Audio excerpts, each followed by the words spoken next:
Bonjour à toutes et à tous, bienvenue dans ce huitième webinaire de Défi XP. Je suis Mric Monet, je travaille à l'ACTA, je suis membre de la cellule d'animation nationale Défi qui organise cette série de webinaires sur le réseau Défi XP. Pour interagir au cours du webinaire qui va durer 1 h 15, vous avez deux possibilités. Soit utiliser le bouton discussion, mais qui va servir plutôt à régler des problèmes techniques, soit utiliser le bouton questions-réponses qui va vous permettre de poser des questions aux intervenants qui sont présents aujourd'hui. Donc ce webinaire est le huitième d'une série de 15 webinaires que nous organisons jusqu'au printemps 2023. Il y en aura 15 au total. Il en reste encore 2 d'ici la fin de l'année sur cette deuxième saison de webinaire. L'idée, donc, c'est de présenter au cours de 7 h 15 autour d'une thématique des résultats des projets Défi XP, 2 ou 3 projets en général, en faisant intervenir soit le porteur du projet, soit un responsable d'un des sites expérimentaux qui est dans ce projet, en 15 minutes de présentation. Donc, le temps de questions-réponses qui est prévu entre chaque intervention est assez court. Il y aura quand même un petit temps qui permettra aux intervenants de répondre aux questions qui seront posées dans le chat. Mais s'ils n'ont pas pu le faire à l'issue du temps prévu pour cela, ils y répondront au cours du webinaire ou a posteriori. Alors, un petit rappel avant de présenter les intervenants et de leur laisser la parole. Donc, le réseau Défi XP, c'est un réseau de projets financés dans le cadre du plan Ecophyto qui vise à réduire l'usage des pesticides en ultime recours dans le cadre de la mise en place de tests de systèmes agroécologiques dans une diversité de filières de production en métropole ou dans les DOM. 41 projets sont ainsi financés et fonctionnent depuis 2018 au 2019 jusqu'en 2023 ou 2024. Donc, on arrive à une phase dans la deuxième moitié de vie de ces projets-là. Et donc, les intervenants vont vous présenter une partie des travaux qui sont testés dans leurs expérimentations qui visent à tester des combinaisons de leviers pour réduire l'usage des pesticides. Au total, le réseau compte 197 sites expérimentaux et plus de 260 systèmes de culture qui sont testés. Nous vous invitons à consulter les pages Défi XP qui sont disponibles sur le site Ecophytopic, qui vous permettront d'accéder à des informations complémentaires sur les projets, les systèmes de culture testés dans ce réseau.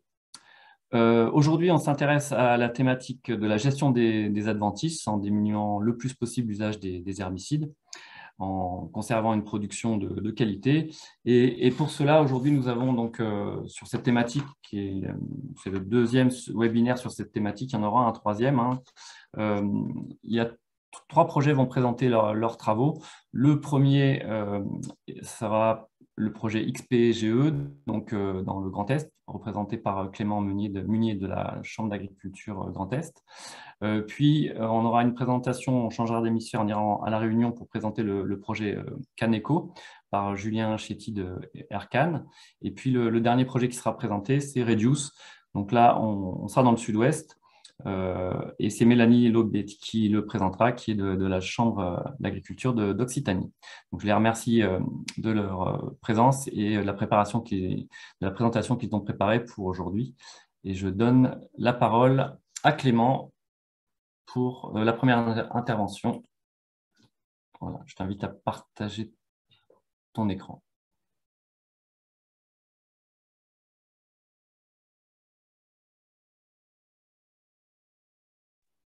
C'est bon, vous m'entendez? Vous avez accès à la présentation?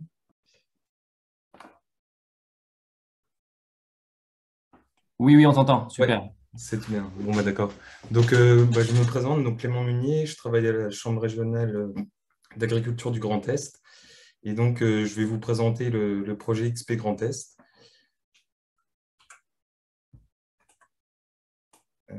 Ouais.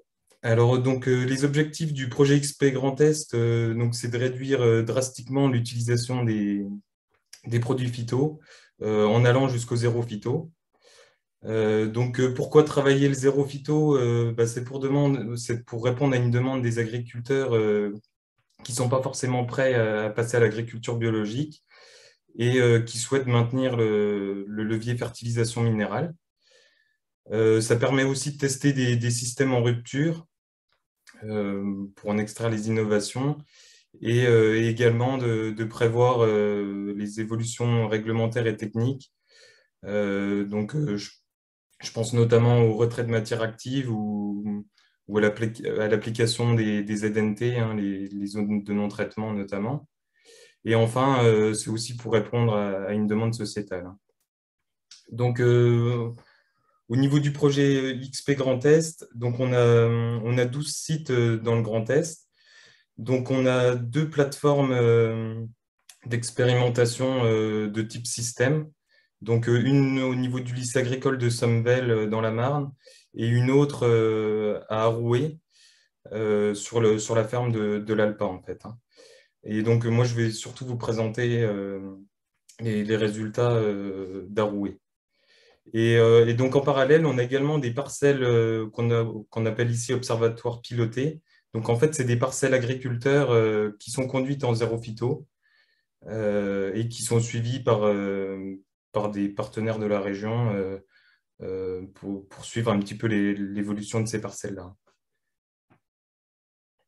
Et donc, en rouge, c'est des parcelles, donc je vous ai mis, c'est des parcelles observatoires pilotés abandonnées. Donc, en fait, c'est des parcelles qui ont été abandonnées parce que l'agriculteur a fait des applications de produits phytosanitaires. Enfin, il y a eu des problématiques et c'est pas resté en zéro phyto, quoi.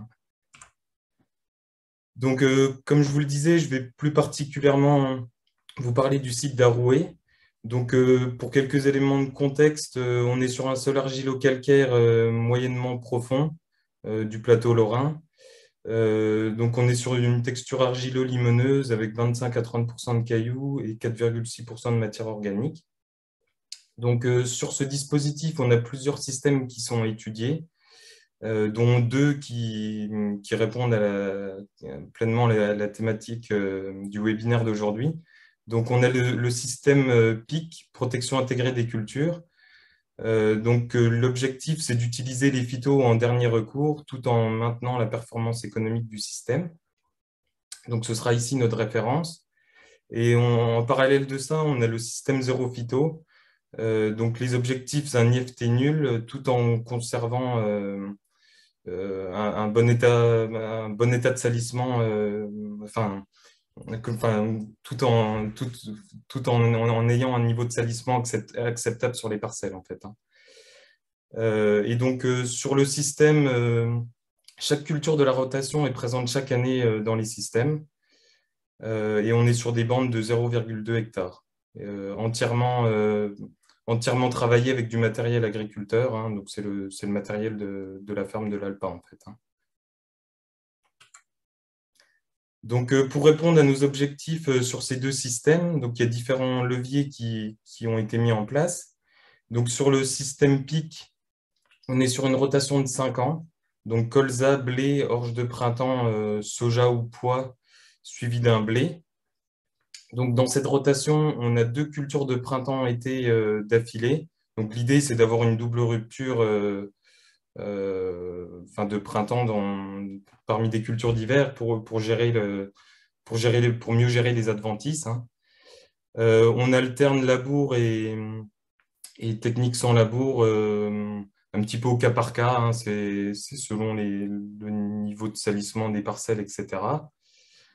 On associe du désherbage mécanique à des réductions de doses, voire des microdoses, pour nous permettre de réduire les doses.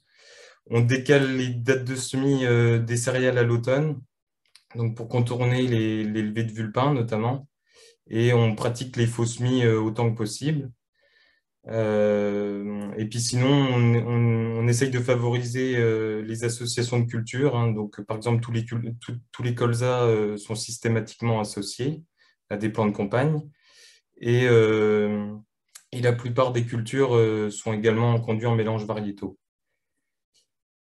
Donc, concernant le système zéro phyto, donc c'est tous les leviers qui concernent tous les leviers que je viens de vous donner pour le système PIC.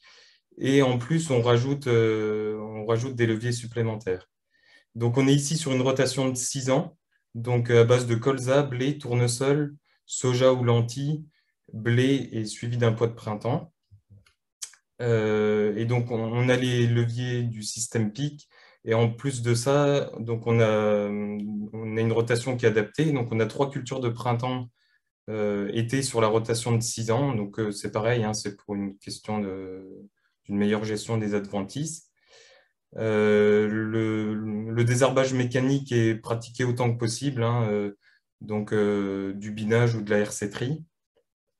Les doses d'azote sont réduites par rapport au système PIC, donc dans le but de limiter le développement des adventices, mais malgré tout, on conserve quand même le levier fertilisation minérale, hein. Donc la réduction de dose, c'est à peu près 25%. Et sinon, bah, on est aussi sur des densités de semis assez élevées, compte tenu du nombre de passages d'outils de désherbage mécanique. Donc, si on passe ensuite aux résultats techniques, et ben, on considère que le salissement est plutôt maîtrisé sur cet essai. Donc, que ce soit le système PIC ou le système zéro phyto, on a des niveaux de salissement qui sont assez similaires, hein. Donc, je vous ai mis ici les notes de salissement. Donc, c'est des notes visuelles qui sont faites chaque année sur les parcelles. Et donc, en moyenne, on est à un petit peu plus de 6, sans grande différence entre les deux systèmes. Ce qu'on constate, c'est qu'il y a quelques cultures qui sont régulièrement plus sales, notamment en zéro phyto. Donc, c'est le cas du colza et des pois, notamment. Il y a un effet année aussi, puisque bon, vous voyez qu'en 2021, ben, il y a quand même un petit peu plus de rouge, même sur du blé qui d'habitude est souvent un petit peu plus propre, hein, mais bon, c'est lié aux conditions pluvieuses qu'on a eues. Euh, donc voilà pour cette partie. Donc, je vous ai mis ensuite quelques illustrations du salissement sur les parcelles. Donc ici, c'est du blé du printemps 2021, donc au mois de juin. Donc à gauche, on a un blé précédent lentilles qui était propre, hein, donc une note de 7 sur 10 était affectée. Et sur la deuxième photo, donc c'est un précédent colza. Donc de loin, bon, ça, on ne voit pas trop sur la photo, mais quand on zoome un peu, c'était assez sale dans le fond. Donc principalement, c'était vulpin, renoué et gaillé. Et donc ici, on avait mis une note de 4 sur 10. Donc ici, c'est des photos de lentilles, donc c'est une photo de lentilles prise en 2020. Donc la parcelle était relativement sale, mais c'était tout à fait récoltable, hein, mais bon, malgré tout, c'était sale, donc une note de 4 sur 10 était affectée. Et à côté, on a un tournesol qui était très beau, très propre, donc avec une note de 8,5 sur 10. Donc, globalement, le salissement est globalement maîtrisé sur les deux systèmes, mais c'est maîtrisé du fait d'un nombre conséquent d'interventions mécaniques. Donc, je vous ai mis ici le nombre d'interventions mécaniques en travail du sol et en désherbage mécanique sur le système d'Arouet en zéro phyto et sur les parcelles agriculteurs du projet XP Grand Est qui sont également conduites en zéro phyto, pour vous montrer un petit peu la différence qu'il peut y avoir entre une plateforme expérimentale et des pratiques agriculteurs, en fait, hein. Et donc, on voit que bah, sur une plateforme expérimentale, on a en moyenne un passage de plus de travail du sol avant semis, et on a à peu près 2 fois plus de passages de désherbage mécanique par rapport à des conduites agriculteurs. Donc ça pose un petit peu des questions. Est-ce que on fait trop d'interventions par rapport à ce qu'un agriculteur serait capable de faire? Donc, est-ce que c'est réellement transposable à l'échelle d'une exploitation? Donc, c'est une des questions qui est posée. Donc, bon, ce sera évalué à l'issue du projet, hein. Et donc, ensuite, je vous ai mis le temps de travail donc évalué pour une exploitation de 130 hectares, hein. Donc, c'est évalué à partir de 6 terres. Donc entre les systèmes zéro phyto et PIC à Arouet. Et donc, on voit que le système zéro phyto, il nécessite 72 heures mensuelles, remis pour une exploitation de 130 hectares, hein, je le précise à nouveau, alors que le système PIC en nécessite 54. Donc, on a quand même le système zéro phyto nécessite quand même plus de temps de travail, hein, notamment lié au désherbage. Et le désherbage, pas que mécanique, puisqu'au mois de juin, vous voyez qu'il y a un gros pic d'activité et ça correspond à du désherbage manuel de chardon, notamment. Voilà. Donc, c'est aussi ça qui fait un petit peu monter le temps de travail, hein. Sinon, globalement, il y a un assez bon équilibre. Donc, toujours dans les résultats techniques, je vous ai mis ici les rendements qu'on a sur ces deux systèmes. Donc, globalement, on a des rendements qui sont relativement proches entre les deux systèmes, mais le système zéro phyto est quand même malgré tout toujours en retrait par rapport au système PIC. Néanmoins, c'est pas lié uniquement au désherbage, hein, puisque sur le système zéro phyto, il n'y a pas d'insecticide, il n'y a pas de fongicide, donc c'est aussi ça qui impacte également. Donc voilà, et donc bon, c'est bien de pouvoir de comparer nos deux systèmes entre eux, mais c'est aussi bien de voir un petit peu ce qui se fait chez les agriculteurs du secteur, en fait. Donc je vous ai mis ici la référence Saint-Ouen. Donc le Saint-Ouen, c'est la petite région agricole où est située la plateforme d'expérimentation. Et ce qu'on voit, c'est que à la fois le système PIC et le système zéro phyto sont en retrait vis-à-vis des rendements qui sont faits dans la petite région agricole, en fait, hein. Donc, ces deux systèmes ont quand même, c'est encore un petit peu tôt pour tirer des conclusions, mais malgré tout, au niveau du rendement, on semble être un petit peu en dessous. Je vous ai ensuite mis, donc c'est le niveau de satisfaction au rendement à l'échelle du réseau XP Grand Est, donc à la fois les plateformes d'expérimentation et les parcelles agriculteurs. Donc l'idée, c'est de voir un petit peu les tendances qui se dégagent. Donc on voit plein de couleurs un petit peu dans tous les sens, hein, mais ce qu'on peut quand même un petit peu voir, c'est que tout ce qui est céréales, blé, orge, et puis également le tournesol, c'est des cultures qui semblent globalement assez bien se comporter au zéro phyto, alors qu'à l'inverse, tout ce qui est colza, lentilles, pois et betteraves sucrières, c'est souvent plus aléatoire et un petit peu plus compliqué, quoi, hein. Donc bon, c'est très visuel, mais ça donne un petit peu une tendance.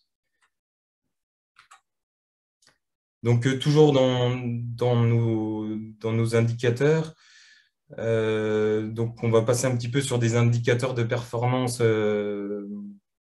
environnementaux, là justement. Donc au niveau des émissions de gaz à effet de serre, donc on voit que le système zéro phyto émet moins de gaz à effet de serre que le système PIC. Donc ça, c'est lié presque directement à l'utilisation moins importante de fertilisation, hein, d'azote notamment. Donc c'est principalement ça qui fait le différentiel, hein. Et sinon, je vous ai mis les IFT par culture pour le système PIC. Donc on est sur un IFT moyen d'un peu moins de 2,5 sur notre système PIC, alors que la référence régionale est de 4,7. Donc on a un IFT qui est réduit de 50% à peu près. Et donc par culture, c'est assez homogène, hein, excepté pour le soja et l'orge de printemps, où on a des IFT qui sont les plus faibles et qui sont proches de 1. Donc voilà pour les indicateurs environnementaux. Si on passe maintenant sur les indicateurs économiques, donc je ne vais pas trop m'attarder sur cette partie-là, puisque c'est encore un petit peu tôt pour évaluer la performance économique de ces systèmes, hein. On a seulement 3 années de référence et avec des cultures qui sont pas exactement les mêmes entre les deux systèmes, hein. Donc, ce sera plutôt quelque chose qui sera davantage présenté à l'issue du projet, hein. Mais bon, pour l'instant, on a une marge brute qui est similaire entre les deux systèmes. On a 582 et 583 euros par hectare. Euh, donc bon, c'est encourageant quand même de voir qu'on arrive à avoir des marges brutes similaires. Si on repasse en marge nette, enfin, je ne vous ai pas mis le graphique, hein, mais le système PIC serait un petit peu serait un petit peu plus élevé parce que le système zéro phyto est plus impacté par le nombre de passages de travail du sol et des herbages mécaniques, quoi. À noter que ces résultats, c'est sur des prix moyens qu'on avait en 2019, 2020 et puis un petit peu 2021. Et ça ne tient pas compte des prix très élevés qu'on connaît depuis maintenant un peu plus d'un an. Voilà. Et donc, en conclusion, donc, comme je vous le disais, on a un enherbement qui est globalement maîtrisé, mais c'est au prix d'un nombre d'interventions mécaniques qui est conséquent. Donc, est-ce que c'est une nécessité pour maintenir les parcelles propres et est-ce que c'est transposable à l'échelle d'une exploitation agricole? Donc, c'est les questions qu'on ne peut pas encore répondre aujourd'hui, mais qu'il faudra répondre à l'issue du projet.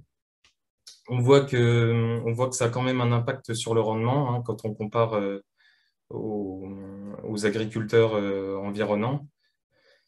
Et bon, ce qu'on voit, c'est que les indicateurs environnementaux bah, sont en faveur de ces systèmes, hein, mais bon, on pouvait l'imaginer.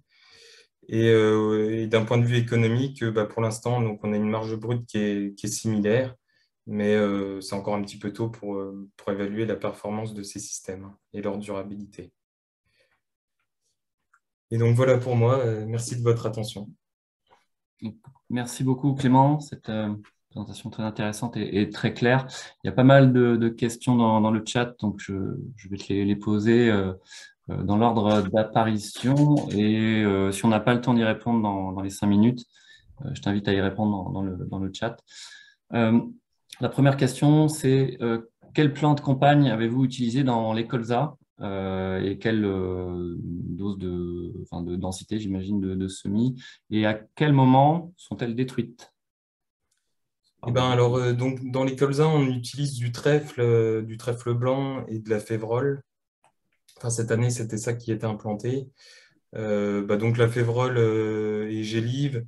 Le trèfle blanc enfin, est pas très développé et il n'y a pas de volonté de les détruire. Enfin, dans le système zéro phyto, du moins. Mais compte tenu du nombre conséquent enfin, d'interventions de désherbage mécanique, hein, que ce soit binage ou herséterie, on en détruit quand même pas mal et donc à la fin, c'est plus très gênant finalement. Et sinon, pour la partie pic, donc, enfin, il y a également du binage qui est fait, donc on en détruit un petit peu. Et potentiellement, enfin, si on fait une application de Mozart ou des choses comme ça, bah, le reste est détruit aussi, quoi, hein. Euh, mais on reste sur des couverts gélifs, hein, la févrole et le trèfle blanc reste peu développé en dessous du colza, donc on considère qu'il n'est pas très gênant. Ok, je te remercie. Quel était l'état de salissement des parcelles avant le début des essais sur chacun des systèmes? Alors moi, j'ai pas forcément Ah cette oui, t'as pas le historique-là, hein, parce que Ouais. j'étais pas là au début du projet. Après, enfin, on n'était pas sur. Enfin, l'objectif, c'était de partir d'une base correcte, hein, donc il n'y avait pas de problème particulier de salissement à ma connaissance, hein.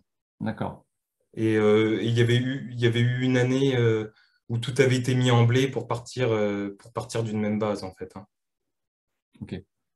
Les notes de satisfaction que tu présentais au niveau du désherbage, un petit point de méthode, est-ce que c'est l'expérimentateur, enfin, est-ce que c'est la même personne qui a fait les notations? Comment vous avez Et ben homogénéisé un alors, peu? bon, c'est pas forcément toujours la même personne, parce que bon, ça change des fois un petit peu de personne, mais il y a plusieurs personnes qui font ces notations-là. Et donc, vous avez vu, c'est des chiffres à virgule, en fait, c'est parce que c'est des moyennes des différents observateurs.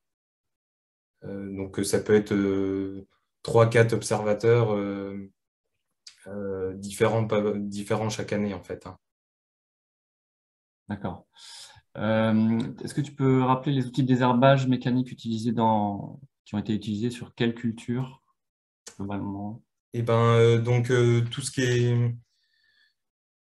est culture à interrang large, donc tournesol et colza, donc c'est biné, il y a du binage. Sur le colza, on rajoute de la RC-Tri. Et puis sinon, toutes les autres cultures, c'est de la RC-Tri en fait, hein. Uniquement, il y a pas de houe rotative ou de choses comme ça, c'est uniquement RC-Tri et binage. D'accord. Dans le graphique que tu montrais sur les émissions de gaz à effet de serre, on voyait aucune valeur affichée, y compris sur le système PIC au niveau de l'utilisation des phytos. Alors, je pense que c'est quasiment négligeable, hein, Oui, c'était ça, oui. d'accord. C'est vrai que quand on grossit les graphiques, C'est c'est vrai bien qu'on ça. aurait L'impact peur de... est bien inférieur sur Ouais. les phytos. Une question pour savoir un peu comment vous avez utilisé, enfin, quelles règles avez-vous utilisées pour diminuer les doses d'azote sur le système zéro phyto? Et c'est ce que je disais, en moyenne c'est 25% de réduction d'azote. Des quantités apportées, quoi, hein. C'est pas une méthode particulière, c'est dans le cahier des charges, on est parti du principe que c'était 25% de moins. D'accord, parfait. Il va falloir qu'on passe à la deuxième intervention. Donc, je vais Ouais, t'inviter à continuer à répondre aux questions auxquelles on n'a pas pu répondre là et arrêter ton partage d'écran. Et je te remercie en tout cas, Clément, pour cette intervention. ouais, merci à vous. Du coup, on va passer à la deuxième intervention de Julien Chetty qui va nous présenter le projet Caneco, qui est donc un projet à La Réunion qui teste la réduction de l'usage d'herbicides en production de canne à sucre, hein, donc les herbicides sont le principal, quasiment le seul pesticide utilisé pour gérer ces cultures. Donc, il va nous présenter, alors pas toute la diversité des leviers qui sont testés dans les expérimentations du projet, parce qu'il y en a une grande variété. Et à savoir que ce projet teste sur 7 sites ces différentes expérimentations. Voilà, je te passe la parole, Julien. Merci, Amric. Bonjour à tous. Donc, est-ce que vous m'entendez bien et vous voyez ma présentation? Ok. Oui, Donc, tout à fait. Julien Chetty, je suis ingénieur agronome au sein d'Aircan, qui est grosso modo le centre technique de la canne à sucre à La Réunion. Donc, on est dans la deuxième version du projet Caneco, donc qui se traduit par canne à sucre économe en herbicides. Et l'objectif de ce projet, c'est de réduire de 75% l'IFTH, comme Émeric l'a rappelé, lié aux herbicides. Le deuxième objectif de ce projet, c'est aussi de garantir une performance économique et viable pour l'agriculteur dans ce projet. Donc, je vais tout d'abord vous présenter un peu la canne à sucre à La Réunion et présenter le projet. Ensuite, on va faire une petite présentation des différents leviers qui sont testés sur l'ensemble des sites. Et je me focaliserai sur un système pour vous présenter les premiers résultats de cette expérimentation-là. Donc, pour rappel, la canne à sucre, c'est une culture semi-pérenne sur un cycle de 12 à 18 mois et elle est replantée tous les 7 à 15 ans en fonction des DOM. Donc, replanter tous les 7 à 15 ans, ça veut dire que le sol est retourné tous les 7 ans ou tous les 15 ans. Donc, à La Réunion, la culture compte environ 22 400 hectares, ce qui représente grosso modo la moitié de la superficie agricole de l'île. Et on compte environ 2700 exploitations, avec en moyenne 8,3 hectares par exploitation.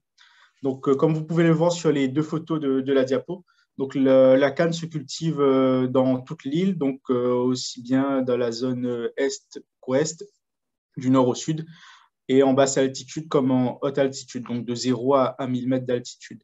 La topographie des parcelles de La Réunion font qu'on est sur des petites surfaces morcelées, comme vous voyez sur la photo de droite, et sur des parcelles qui sont relativement en pente et donc peu mécanisables. À savoir que la moitié des surfaces agricoles de La Réunion ne sont pas mécanisables. La canne représente une culture importante pour l'île, notamment d'un point de vue économique et social, car elle pourvoit pas mal d'emplois, avec 13%, elle représente 13% d'emplois directs et indirects dans le secteur du privé. Et il faut savoir qu'à La Réunion, contrairement aux Antilles, on est sur une production qui est orientée vers le sucre. Et le sucre de La Réunion représente 80% des sucres des DOM. Donc, comme l'avait dit Emeric, donc le principal bioagresseur en canne à sucre, c'est les adventices. Donc, il faut savoir, sous les climats tropicaux de La Réunion, donc on a une forte pression d'enherbement et contrairement à la métropole, on n'a pas d'hiver qui va venir casser ce cycle de développement. Donc, on a une lutte sur ces adventices-là toute l'année. Donc, on a recensé, des chercheurs du CIRAD ont recensé plus de 250 espèces d'adventices, donc, qui sont très variées, de familles très variées, telles que des graminées, des lianes ou des petites dicotes. Donc, l'importance de gérer ces adventices-là, c'est pour pouvoir garantir un rendement aux planteurs. Donc, des études ont été réalisées sur la nuisibilité de ces adventices-là et qui ont montré des pertes de 300 à 500 kg par hectare par jour de retard de désherbage, ce qui représente environ, dans les 3 premiers mois de la culture, 40% de pertes, ce qui est énorme. Donc, la création variétale à Ayacan fait en sorte de mettre à disposition des agriculteurs des variétés qui sont soit tolérantes, soit résistantes aux maladies. Donc, ce qui fait que la canne n'est pas traitée ni avec des insecticides, ni avec des fongicides. Donc, le seul herbicide autorisé en canne à sucre reste les herbicides. Et à La Réunion, le moyen de lutte se fait exclusivement par pulvérisation à dos, par voie chimique ou manuelle. Donc, je vous ai mis en bas à droite une photo d'une parcelle de canne envahie par les adventices pour avoir une idée des pertes de rendement qui peut être due à ces mauvaises herbes. Donc, l'IFTH de référence de la canne à sucre est de 3,1 d'après les derniers chiffres de l'Agreste. Donc, dans ce contexte de gestion des adventices, mais aussi tout en maintenant une économie performante mais respectueuse de l'environnement, a vu le jour le projet Caneco, donc représenté sur 7 sites dans différents endroits de l'île, afin de couvrir le maximum de contextes pédoclimatiques à La Réunion. Donc, on a des sites qui se situent en station expérimentale, donc au nord de l'île, à la Marre, sur nos stations à nous. Des sites qui sont mis en place chez des agriculteurs à l'est de l'île, donc en pluvial. On a un site qui est mis en place en partenariat avec le Formatera, donc l'enseignement agricole à La Réunion, et des sites qui sont mis en place avec les 2 partenaires du projet, qui sont la Chambre d'agriculture et le CIRAD. Donc, je vous ai mis cette diapo pour vraiment pour que vous ayez une idée de l'ensemble des sites mis en place à La Réunion, avec les différents systèmes testés et les différents contextes liés à ces différents sites. Donc, en termes d'indicateurs évalués au sein de ces systèmes, donc, bien évidemment, on regarde l'IFT de nos systèmes. On va aussi mettre en place des tests de T-Bag Index afin de regarder la décomposition, la rapidité de décomposition de la matière organique dans nos systèmes. On a des indicateurs agronomiques tels que les biomasses de paille à la récolte ou de plantes de service, mais aussi on réalise des relevés de flore tous les mois afin de déterminer un pourcentage de recouvrement. On regarde également l'efficacité des opérations de désherbage sur la réduction d'enherbement et bien évidemment les aspects techniques et économiques du système. Donc, pour la partie technique, pour l'évaluation technico-économique, on utilise un outil qui a été développé par le RITACAN, l'outil OTCAS, donc en fait qui permet de chiffrer les pertes ou les gains liés à un changement de pratique. Donc, c'est via cet outil-là que je peux déterminer les performances de mes systèmes. Donc, en termes de levier d'action qu'on mobilise sur l'ensemble des sites, donc bien évidemment, on a du désherbage mécanique, soit avec travail du sol, donc des outils type binage ou pas de doigt, ou du désherbage mécanique sans travail de sol. Donc là, on est plus sur des outils de fauche. On travaille également sur des mélanges d'herbicides à dose réduite et localisés sur le rang de canne, donc avec des rampes et des buses adaptées. On travaille énormément avec l'optimisation de la gestion de la paille. Donc, il faut savoir qu'en repousse, en canne à sucre, on est sur des tonnes de matière sèche à l'hectare qui sont de l'ordre de 10 à 15 tonnes. Donc, on travaille sur le fanage de paille différencié sur le rang ou en plein au niveau de nos systèmes, sur le remuage de la paille pour pouvoir désherber les jeunes adventices, et aussi l'épaillages de la canne, donc, qui consiste à enlever les feuilles mortes des gaines de canne à 6 ou 8 mois du cycle. Bien évidemment, on travaille sur l'aspect variétal de la canne à sucre pour maîtriser l'enherbement et sur l'utilisation de plantes de service en interrang, donc, comme vous pouvez voir sur les photos, avec des espèces type légumineuses qui sont soit pures, soit en mélange. Donc, dans ma présentation, je vais me focaliser sur le site de la P25 Montagne qui se situe à la Marre, donc dans notre station expérimentale. Donc, sur ce site-là, donc, on a plusieurs systèmes étudiés. Donc, un système correspond à une modalité de l'essai. Et ces systèmes-là sont comparés à un témoin chimique de référence où le traitement est réalisé en plein. Donc, en termes de levier, donc, on a le levier de la paille. Donc, on essaie de, comme on est sur la V2 du projet, on essaie de combiner le maximum de leviers possible. Donc, on va travailler sur le fanage de la paille, la localisation du traitement chimique, soit mettre en place une modalité du désherbage mécanique par la fauche ou les deux autres modalités avec de semis de plantes de service, donc soit simple avec le poids de sable ou en mélange. Donc, bien évidemment, on complémente nos désherbages avec de l'arrachage manuel et la pratique de l'épaillage à 8 mois, après 8 mois du cycle de la canne.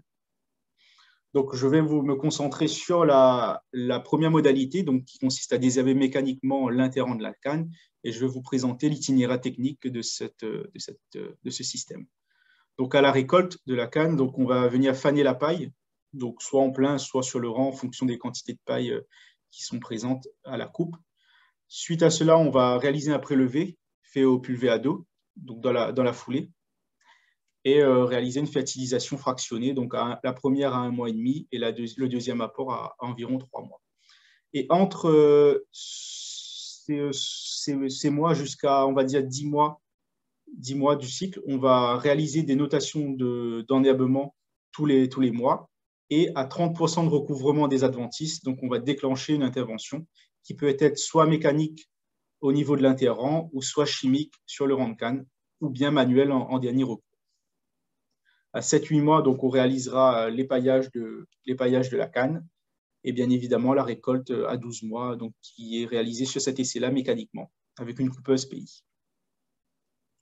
Donc, en termes de résultats, donc, je vais vous présenter les résultats du système comparé aux témoins de référence, ici en jaune, sur 4 années consécutives, uniquement sur des repousses de canne.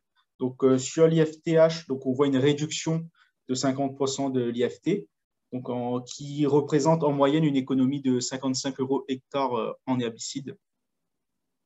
En termes de nombre d'interventions, donc, on est globalement entre les deux systèmes sur le même nombre d'interventions au niveau des interventions chimiques et manuelles, mais la différence va se jouer au niveau de l'interrang avec des interventions mécaniques. À noter également que le traitement chimique sur la modalité Foch sont des traitements réalisés sur le rang de canne, d'où la réduction de 50% de l'IFTH. Donc ici, on a des chiffres à virgule parce qu'on est sur une moyenne de 4 ans et on se rend compte qu'en général, sur ce système de Foch, on réalise 1 à 2 désherbages manuels supplémentaires comparé aux témoins chimiques. Et pareil, on est sur 2 à 3 désherbages mécaniques au niveau de l'interrang, tout simplement parce que la Foch n'élimine pas totalement l'adventice. Donc, il y a le système racinaire qui est présent et donc des reprises sont possibles au cours du cycle. Donc, en termes de rendement, donc, on peut voir une légère tendance à la baisse du système, donc ici en bleu, comparé aux témoins de référence en orange, avec une perte de 7% moyenne sur les 4 ans, mais sans impact significatif de point de vue statistique. Sur la richesse en sucre, donc c'est les pastilles jaunes et grises, on voit qu'il n'y a pas de différence significative entre ces deux modalités. Donc cette pratique de désherbage-là n'impacte pas la richesse en sucre, mais légèrement le rendement. Donc, avec tous ces éléments d'itinéraire technique, j'ai pu rentrer ces données-là dans l'outil OTCAS qui m'a permis de définir déduire des critères de performance comparés aux témoins chimiques de référence. Ce que j'ai fait pour l'utilisation de cet outil, j'ai émis l'hypothèse que le rendement et la richesse en sucre sont équivalents, c'est-à-dire ce qui me permet de déterminer uniquement les coûts liés à aux pratiques de désherbage du système. Donc, on se rend compte que la réduction de DFTH est de 50% en moyenne, mais qui entraîne des coûts supplémentaires, notamment liés aux charges opérationnelles, aux charges de main-d'œuvre, avec une augmentation drastique des temps de travaux, donc qui se répercute sur la marge semi-nette, donc une baisse de 23%. Donc, par souci de temps, je n'ai pas pu vous mettre l'ensemble détaillé de plus que ça, cette partie économique, mais grosso modo, ce qu'on en déduit en regardant en détail les différentes opérations de désherbage, on se rend compte que c'est le poste de gestion de la paille, notamment avec l'épaillage, qui fait augmenter les temps de travaux. Donc, ce que j'ai fait, c'est que j'ai regardé en fait la pertinence de cette pratique sur l'efficacité, sur la réduction d'enherbement liée au coût que cela représente. Donc, sur ces 4 années-là, j'ai vu que l'épaillage n'avait pas d'impact significatif sur le rendement. Donc, ce que j'ai fait, c'est que j'ai refait mes calculs en enlevant la pratique d'épaillage, ce qui fait qu'on arrive sur une baisse de marge qui est beaucoup plus atténuée, donc qui est de l'ordre de 7%. Il faut tout de même attirer votre attention sur le fait que d'enlever l'épaillage, donc sur ces années-là, on n'a pas d'impact significatif sur l'enherbement, mais le fait d'enlever cette pratique d'épaillage risque, dans certains systèmes ou sur certaines années, ramener un traitement chimique supplémentaire au niveau du rang de canne. Donc, c'est là toute la pertinence de cet outil OTCAS-là, donc qui nous permet en fait de jauger et de jouer sur les pratiques en lien avec le coût que cela représente. Donc, pour conclure ma présentation, on a vu que ce système-là arrivait à réduire de 50% l'utilisation d'herbicides en utilisant 0 herbicide sur l'interrang de la canne, donc en appliquant de manière localisée sur le rang de canne. Donc, en contrepartie, on n'arrive pas à l'objectif de 75% de réduction. Il nous reste ce problème de gestion des adventices sur le rang de canne. Donc, on pourrait le faire éventuellement en mettant en place une gestion manuelle sur le rang de canne, mais on a vu avec l'épaillage que cela explosait les temps de travaux.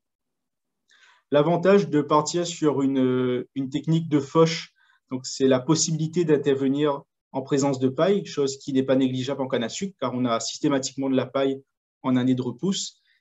Et du fait de la typographie de l'île, le fait de faucher au niveau de l'interrang permet de limiter les risques d'érosion.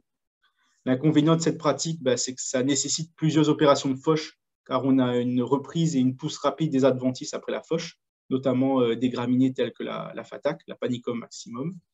Et le fait de pouvoir désherber avec un micro-tracteur nous permet de passer en canne haute, à savoir qu'avec un tracteur classique, lorsque la canne est âgée de 4 mois, elle fait déjà 1,20 m, 1,30 m en moyenne, et un tracteur classique ne permet pas d'intervenir à cet âge-là de la canne. Donc, le micro-tracteur nous permet de lever ce problème.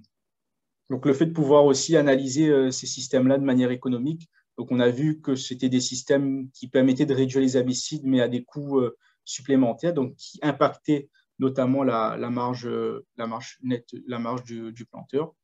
Et en perspective, en fait, ce qu'il faudrait, c'est de continuer à affiner nos résultats technico-économiques pour pouvoir juger de la pertinence de certains leviers comparés à un autre et pouvoir piloter au mieux nos pratiques. Donc, je vous ai dit tout à l'heure qu'on avait un souci de gestion des adventices sur le rang de canne.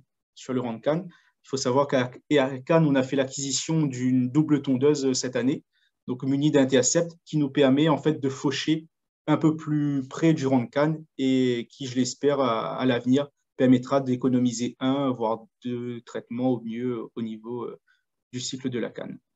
Voilà, je vous remercie pour votre attention. Merci beaucoup, Julien. Du coup, je vais te poser, alors il y a moins de questions dans le chat. Il y a une personne qui souhaite savoir la disponibilité de l'outil OTCAS que vous avez construit. Oui. Alors, l'outil a été construit par le RITA-CAN et il est disponible sur le site du RITA-CAN, donc le site Coatis. Il Mais est libre d'accès, du coup, c'est ça? Oui, oui, libre d'accès, oui, sur le site Coatis du RITA-CAN, du RITA en général, plus précisément le RITA-CAN. Mais c'est un outil qui est exclusivement destiné à la culture de canne à sucre.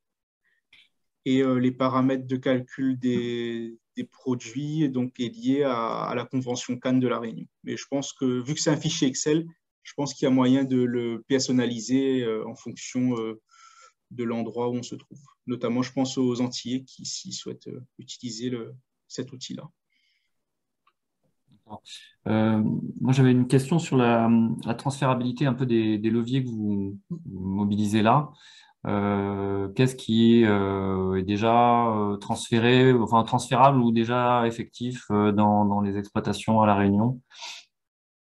Okay. Donc, ce qui se fait déjà bien avant le début du projet, c'est vraiment la gestion de la paille, en fait. Les agriculteurs sont sensibles à ça et essaient au maximum de garder la paille de canne sur la parcelle, donc pour limiter le recouvrement des adventices. Les variétés aussi, donc l'utilisation de la bonne variété au bon endroit de l'île donc commence à prendre au niveau des agriculteurs. Et là, on a encore du boulot en termes de transfert, donc c'est sur l'aspect du désherbage mécanique, mais qui reste quand même compliqué à La Réunion parce qu'on n'a pas beaucoup, enfin, on a peu de parcelles qui sont mécanisables. Et en termes de plantes de service, donc là, on a encore beaucoup de questions parce qu'on n'a pas une homogénéité de résultats d'une année à l'autre. On a des résultats qui sont encore très contrastés d'une année à l'autre et on n'a pas forcément la plante de service qui pourrait englober l'ensemble des conditions pédoclimatiques de La Réunion. Voilà un peu en termes de transfert sur ces pratiques-là. Mais de manière globale, sur le désherbage mécanique, je pense qu'il y a déjà moyen de le transférer, c'est juste qu'il faut travailler la parcelle pour qu'elle soit mécanisable. Oui. Une autre question, du coup, de quelqu'un qui souhaite savoir s'il est possible d'accéder à un compte-rendu avec l'ensemble des leviers testés. Oui, il me semble que l'ensemble des leviers testés sont sur le site Ecophytopic.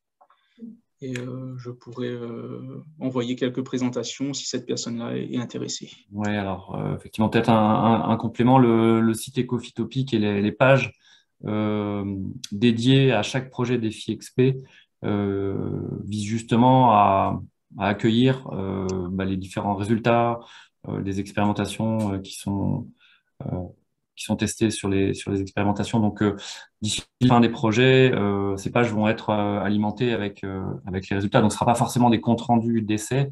On sera plutôt sur des exercices un peu de synthèse et des principaux résultats, mais avec un niveau de détail qui peut être quand même suffisamment important pour que voilà, vous trouviez un contenu qui réponde à vos questions. Merci beaucoup, Julien. Du coup, Merci à on va vous. passer à la dernière présentation. Du coup, si tu peux arrêter le partage de ton écran.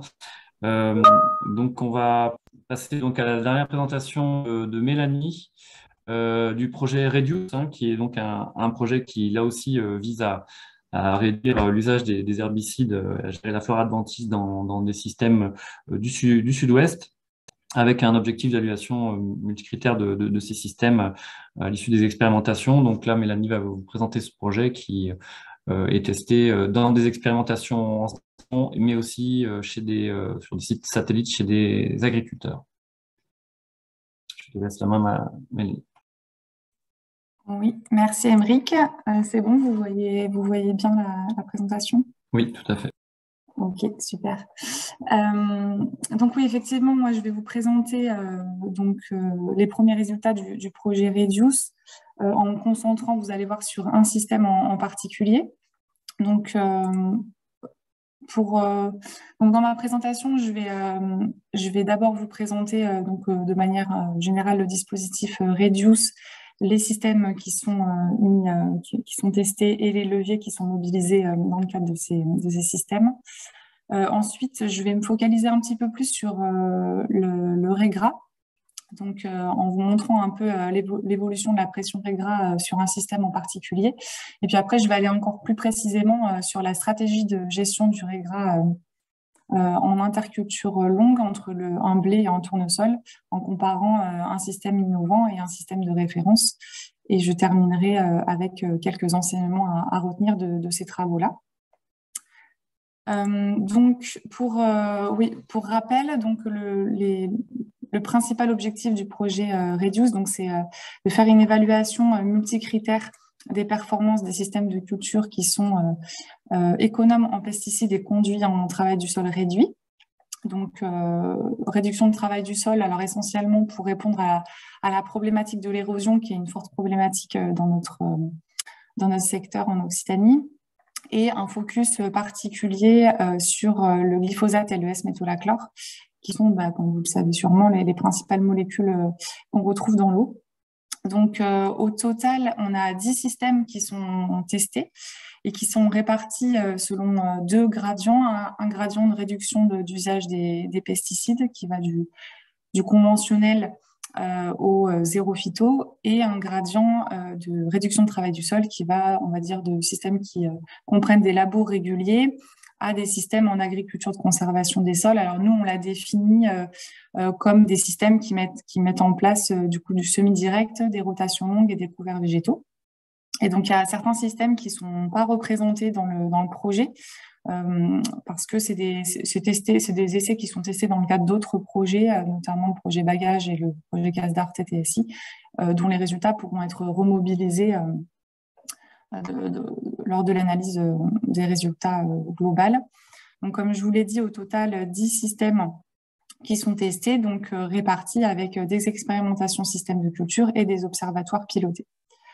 Donc moi, là, je vais me concentrer principalement sur les deux systèmes qui sont testés sur la plateforme CIPRE, donc pilotée par Arvalis. Mais avant ça, je voulais vous présenter donc, la diversité des leviers qui étaient mobilisés dans tous ces systèmes-là. Donc, il y en a pas mal.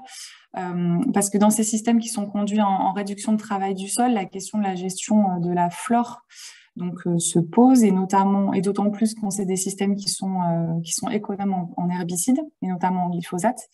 Donc pour ça, on a une diversité de leviers qui sont mobilisés et qui sont combinés pour répondre à cet enjeu de gestion de la flore. Et donc là, je ne vais pas forcément m'attarder sur tous les leviers qui sont mobilisés, mais juste vous dire voilà, que des leviers comme notamment des rotations longues ou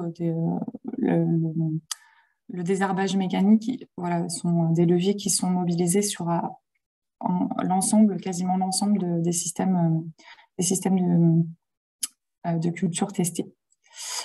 Donc, en ce qui concerne le système CIPRE dont je vais vous parler, donc CIPRE, c'est un dispositif national qui a été mis en place en 2015 et qui est piloté par Arvalis et qui comprend plusieurs plateformes. Donc, dont une qui est située dans les coteaux argilo-calcaires du Lauragais et qui est rattachée au projet Reduce depuis 2018. Donc, cette plateforme-là, elle est composée d'un système de culture de référence en blé tournesol et d'un système de culture innovant, sur une rotation de 8 ans qui est très diversifiée, donc avec l'intégration de cultures intermédiaires, des cultures associées, notamment le colza, et tout ça en système en sec. Tous les termes de la rotation sont présents chaque année, et les principales problématiques rencontrées, donc c'est le risque d'érosion, puisqu'on est sur des coteaux, et une forte problématique régras, avec notamment des problèmes de résistance.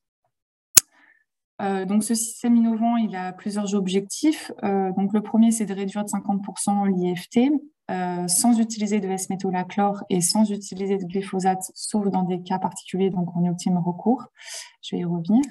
Et de limiter les risques d'érosion en améliorant la fertilité des sols. Donc, je vous ai remis sur la droite les différents leviers mobilisés dans ce système-là. Et puis, j'irai plus en précision sur l'impact de quelques-uns de ces leviers sur la gestion du régras. Concernant justement le régras, voilà. Donc là, donc, c'est pareil, c'est des travaux, enfin des résultats d'essais issus de ce qu'a fait Arvalis. Donc, là, on voit l'évolution de la pression moyenne en raies gras, toutes parcelles confondues, donc sur le système innovant à gauche et sur le système témoin. Donc, il faut savoir que dans le système innovant, au démarrage, il y avait peu de raies gras dans le système. Et puis, à partir de 2019, on le voit sur le graphique, il y a une dégradation rapide avec une accélération de la dynamique raies gras. Et on a vu après aussi plus tard des problèmes de résistance. Donc, au départ, en fait, il faut savoir que la rotation, dans la rotation, il y avait un enchaînement de cultures divers, donc colza, blé, orge, donc qui offre un environnement assez favorable en fait aux raies gras qui lèvent majoritairement à l'automne. Et donc, dans la suite de l'expérimentation, l'orge a été remplacé par un pois chiche pour justement casser cet enchaînement-là. Et donc, en fait, l'augmentation que vous voyez là du raies gras, c'est principalement dû à la montée en graines de certains pieds de raies gras. Et une fois que la dynamique est enclenchée, c'est assez difficile de la ralentir en ayant recours le moins possible au travail du sol et sans glyphosate. Et donc, sur le système témoin, il faut savoir que sur le système témoin, on a un labour tous les 2 ans. Et donc là, on voit qu'il n'y a pas forcément d'évolution de la dynamique raies gras.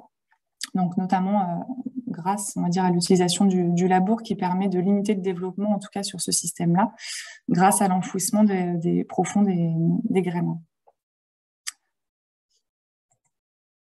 Au niveau de l'évolution de la population de raies gras aussi sur les 2 systèmes, donc là, ce tableau-là, il vous montre l'évolution de l'enherbement en raies gras. Donc, vous avez donc l'enchaînement des cultures dans le premier tableau. Le deuxième tableau, ça représente les doses de glyphosate qui ont été utilisées, sachant qu'à partir de 2018, du coup, on n'a plus d'utilisation de glyphosate sur le système innovant, sauf dans des cas particuliers.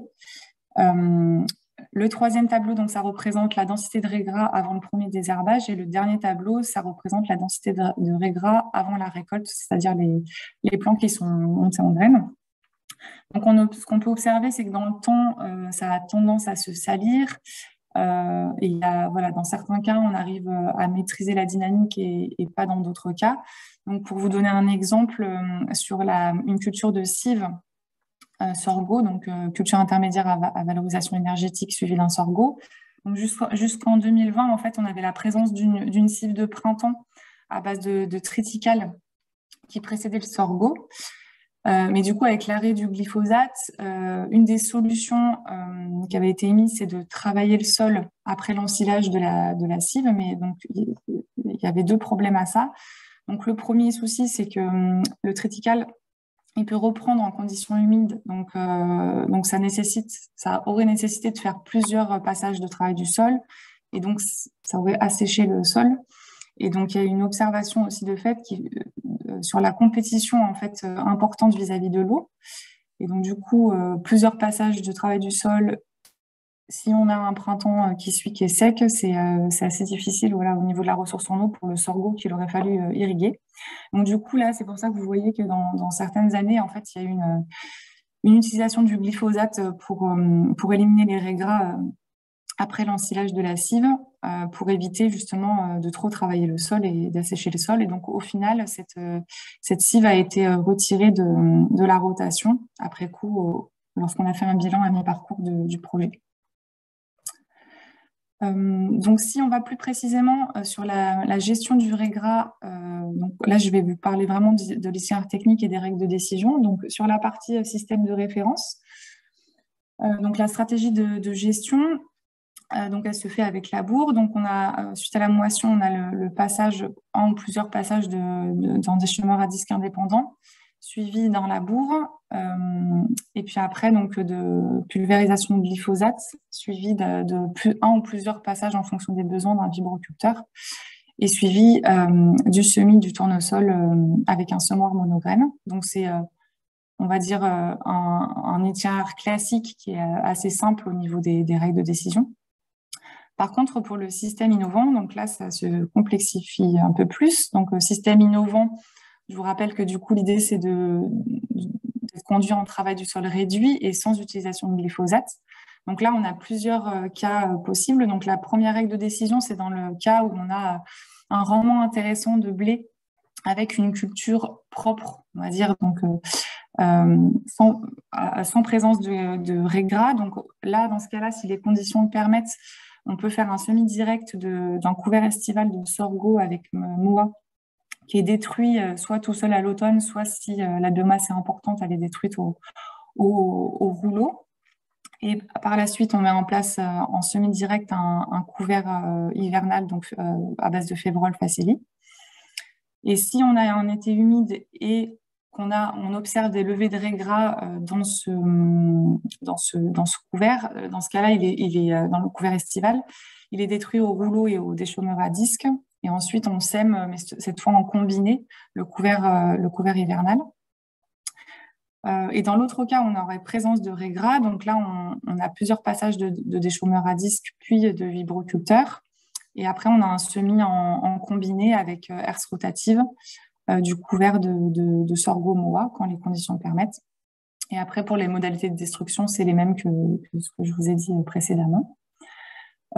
Ensuite, on a une deuxième règle de décision. Donc, dans le cas où le rendement en blé serait intéressant et on aurait plus d'1 pied par mètre carré de raies gras, dans ce cas-là, on s'autorise un passage de charrue déchaumeuse, donc qui va à 12 cm de profondeur au maximum, suivi d'un passage de herse rotative et de déchaumeur à disque indépendant ou de cultivateur en fonction des conditions, suivi d'un semis de couvert de Févrole Faceli. Et en 2020, en fait, jusqu'à présent, on avait ces deux règles-là. Et en 2020, on a eu une grosse problématique raies gras sur une parcelle qui a dû être ensilée. Et du coup, il y a une nouvelle règle de décision qui a été établie. Donc, si on a un rendement qui apparemment va être faible et une densité de raies gras qui est supérieure à 5 plants par mètre carré, donc là, on ensile la parcelle, donc c'est arrivé une fois. Et ensuite, on passe donc une charrue déchaumeuse, ensuite un cultivateur avec des chômeurs et un semis de couvert de Févrole Faceli. Et à la suite de ce couvert de Févrole Faceli, donc si on a peu de raies gras et pas de reprise après le couvert, dans ce cas-là, s'il y a beaucoup de biomasse, on détruit au rouleau et au déchaumeur. Et ensuite, on scalpe et après, on sème le tournesol au semoir monograine. Et s'il y a une forte pression de raies gras dans le couvert hivernal, dans ce cas-là, ou s'il y a un risque de reprise, donc là, on broie. Et après, on passe un coup de déchaumeur et on fait une destruction anticipée avant de semer le tournesol avec un semoir monograine. Voilà. Donc, pour cette stratégie de gestion, donc, je me focalise principalement sur les leviers culture intermédiaire, désherbage mécanique et travail du sol, plus ou moins profond. Encore une fois, c'est 12 cm au maximum qu'on s'est autorisé là, dans ce cas-là. Donc, donc, en ce qui concerne les cultures intermédiaires, donc, au niveau des couverts, on a eu globalement des couverts assez denses et vigoureux, mais avec une présence quand même de raies gras. Donc, la biomasse moyenne des couverts à base de Févrole entre 2019 et 2022, ça a été environ 3 tonnes de matière sèche. Donc là, on va dire que le résultat, c'est moyennement satisfaisant, principalement dû à la présence de raies gras, mais aussi par le fait qu'on a détruit précocement les couverts, donc on les a pas poussés jusqu'à leur optimum de biomasse. Et pour les couverts estivaux, donc on a une moyenne de 2 tonnes de matière sèche par hectare. Donc là, c'est pareil, les résultats moyennement satisfaisants, on va dire. Et pour les reliquats, donc là, il s'agit de mesures d'azote absorbées par la biomasse aérienne du couvert. Donc ça permet d'évaluer la quantité d'azote déjà absorbée par la plante et de moduler l'apport après dans la culture précédente. Donc là, voilà, on remarque aussi qu'en 2021 et 2022, comme il y a eu moins de biomasse, bah, du coup, forcément, l'azote a été moins capté. Donc là, pour la partie, on va dire, effet sur le développement des adventices, donc les couverts ont un effet, certes un effet, mais insuffisant pour limiter le développement général des adventices. Par contre, il reste efficace pour éviter la montée en graines des raies gras, et c'est ça qui est quand même important. Et par contre, on voit un effet positif sur la structure du sol. Donc là, on voit que avant le tournesol, il y a une maîtrise de l'érosion. Donc on a fait des tests, Avalis toujours a fait des tests de stabilité structurale.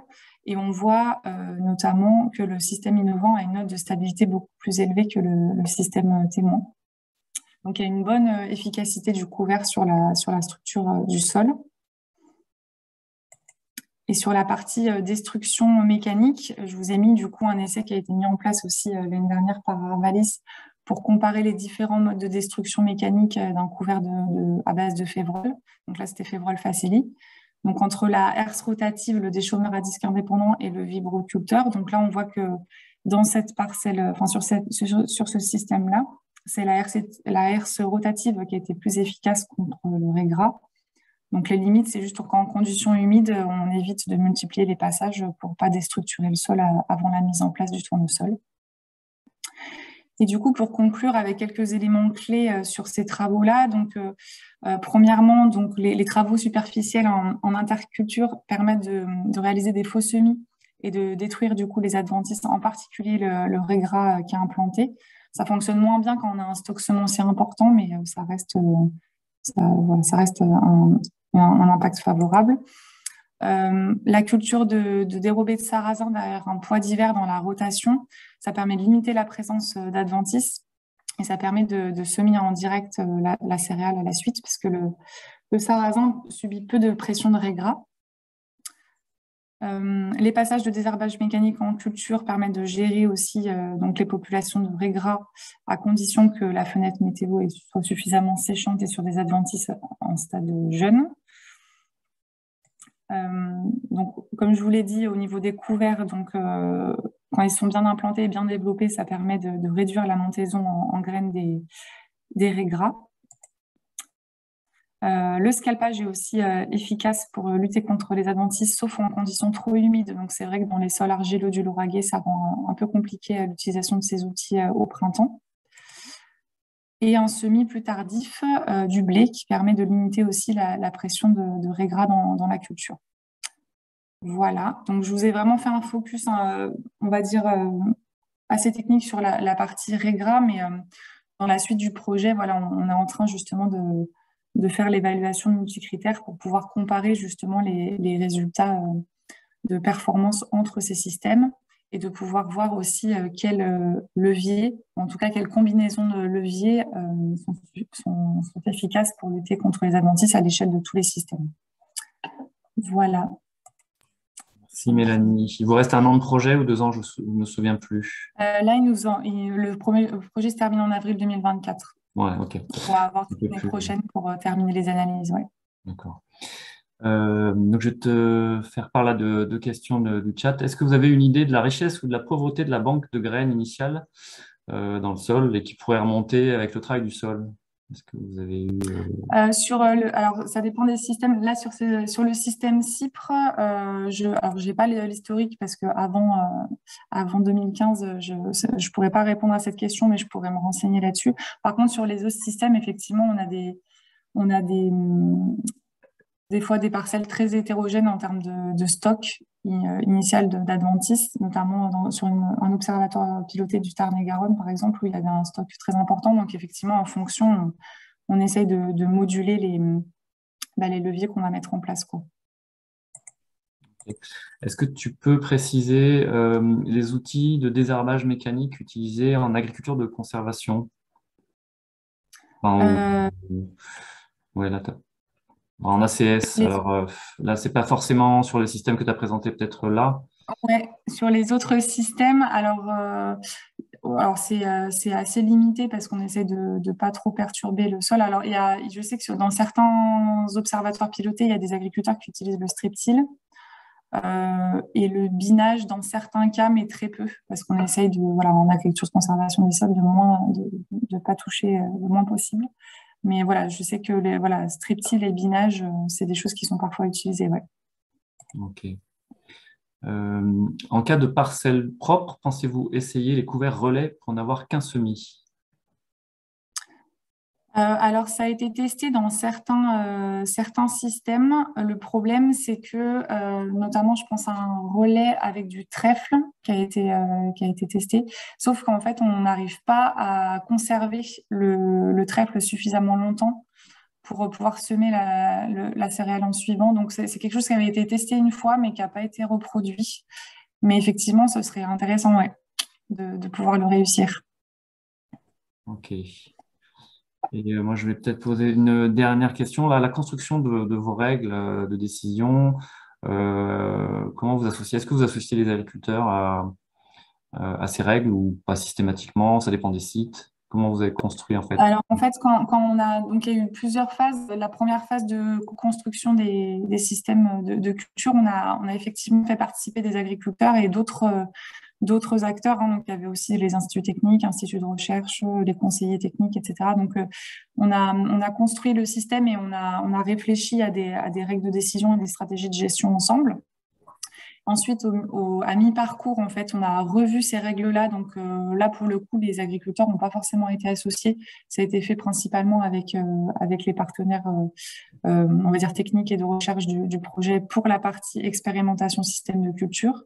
Et par contre, pour la partie observatoire piloté, évidemment, ça a été co-construit avec les conseillers et les agriculteurs qui pilotent les essais chez eux, quoi. D'accord. Du coup, ça répond un peu à la question qui vient d'arriver aussi. Avez-vous des agriculteurs qui sont partie prenante de ces expérimentations? Et si oui, quel est l'accueil par rapport à ces travaux? Alors oui, comme je l'ai dit, dans la première phase, il y a des agriculteurs qui étaient présents. Après, ils sont impliqués donc plutôt sur la partie observatoire piloté. Ce qu'on essaye de faire chaque année, c'est d'ouvrir un peu les expérimentations, les travaux issus des expérimentations système de culture en faisant des journées techniques, en les invitant pour discuter des résultats.